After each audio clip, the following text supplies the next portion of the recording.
Avui preparem un plat de festa, llobregan o llamàntol bullit amb aigua de mar. Si no teniu aigua de mar no patiu, la podem preparar. Agafem aigua mineral o filtrada i li afegim un bon grapat de sal. Aproximadament són uns 35 grams per litre i també necessitarem una fulla de llor. Els llobregans ens els venen amb una goma a les pinces. És important retirar-la perquè si no tindran gust a goma. Posem a bullir l'aigua amb la fulla de llor.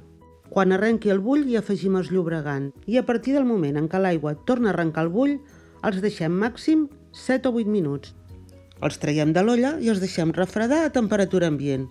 Mireu quin color més maco que han agafat. Un cop freds, amb un ganivet ben esmolat, els obrim per la meitat i els hi arrenquem les potes. Per facilitar-nos la feina a l'hora de menjar-los, els hi donem un cop per trencar les pinces. Per evitar el merder a la cuina, per fer-ho, us recomanem embolicar-les amb un drap. Si queden una mica escardades, ens serà molt més fàcil a l'hora de menjar-les. I ara ja només ens falta la presentació del plat. En funció del menú que tinguem, podem fer mig o un llobregan per persona. El servim a temperatura ambient. Si voleu, li podeu afegir alguna maionesa o alguna salsa, però realment no li fa cap falta.